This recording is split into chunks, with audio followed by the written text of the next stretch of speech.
Well, look what we have here. Hello and welcome. Today we're talking George Shrinks, a Canadian Chinese television show which ran in the early 2000s and ran for about 40 episodes. I know, right? I just love making YouTube poops of that series. It was released in the United States on PBS and in Canada on the CBC. Don't forget YTV. The show's main character is George Bernard Shrinks and the Shrinks family. And Bernard, you say? Evidently you're more knowledgeable about this subject than I am. he is a minuscule human being, about yay tall, and he has a little supercar that he drives around and going on all sorts of adventures out in the woods. Not just the woods. He goes to all kinds of different places. Some more dangerous than others, I might add. Kind of like a Honey, I Shrunk the Kid situation, but instead it's only one character, and instead of trying to cure his ailment, they just get him to go on all these dangerous adventures. You can't cure him because he's born that way.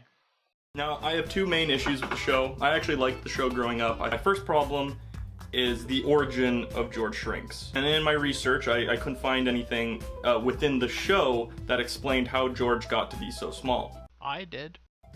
There's never an episode where he drinks a potion or his dad does some sort of experiment. I vaguely remembered his dad being an inventor and somehow causing George to shrink, but that's not the case. The dad is a musician. You're getting your franchises all mixed up. Never explain how George became George Shrinks. Because he's born that way. And I mean, the family name is Shrinks, which I think is really convenient. Maybe this is something that's passed on through generations. Every fourth generation, one of the children will be tiny. That makes sense. Kind of, I guess. Which would be the easiest childbirth ever. Just imagine, you probably wouldn't even know you were in labor. You'd be going to the bathroom, have to take a funny shit, or a piss, I guess, I don't know. Anyways, so I imagine that'd be the easiest childbirth ever. You'd go to sit down and go to the bathroom because you're feeling some pressure in your tubes. Man, the sexual education system has failed me yet again. I don't know how the female body works.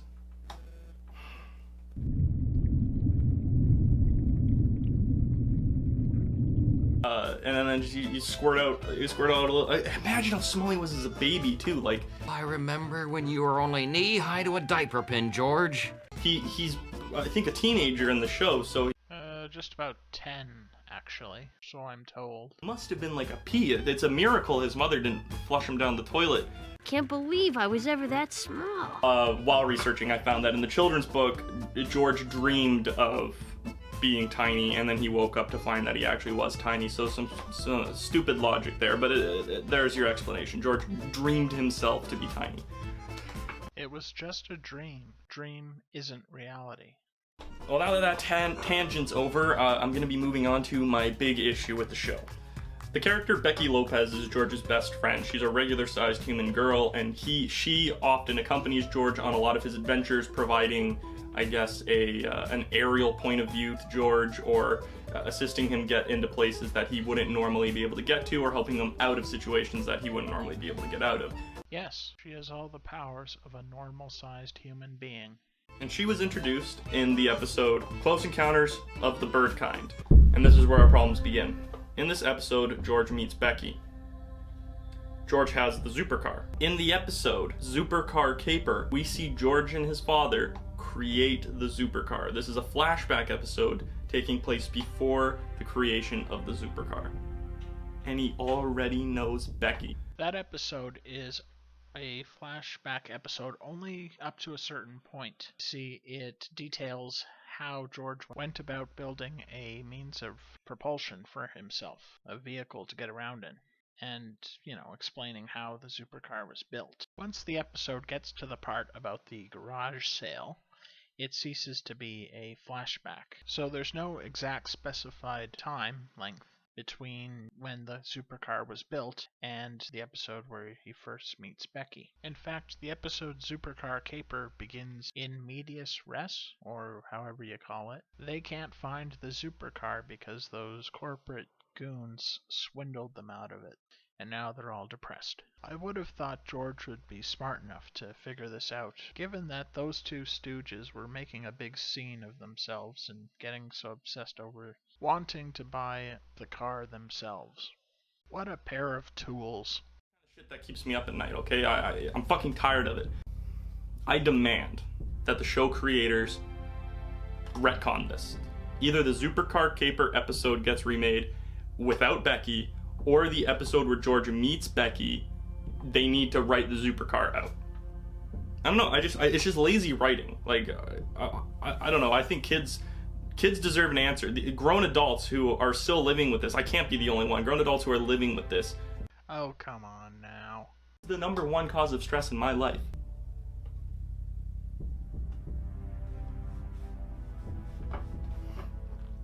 Here's what I propose.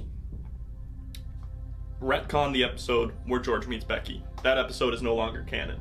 And then remake the episode where George makes the supercar and incorporate the storyline from the episode where George meets Becky and have that plot line also take place. So in one episode, you just gotta remake one episode.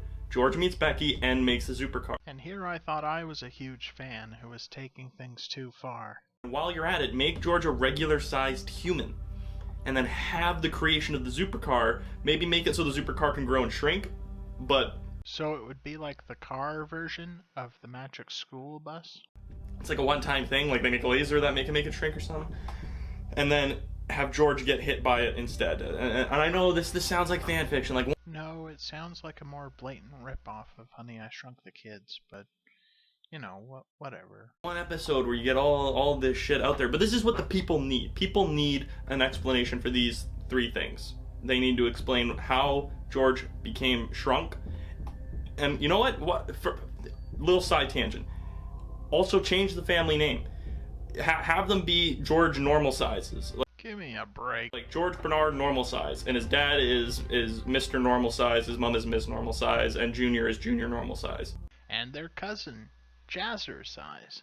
And then when George shrinks, they all go down to town hall and have their names changed to Shrinks in solidarity with their son George. Then, later on in the episode, have them build the supercar for their now shrunken son, and while building the supercar, introduce Becky, who's like, whoa, where the fuck is George? And they're like, oh, he's shrunk.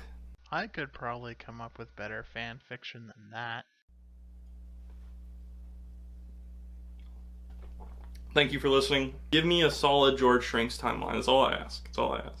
Well, I think I've outlined my thoughts on the matter well enough. There are times when it feels like I'm the one who cares the most about this series, which it's good to see other people do.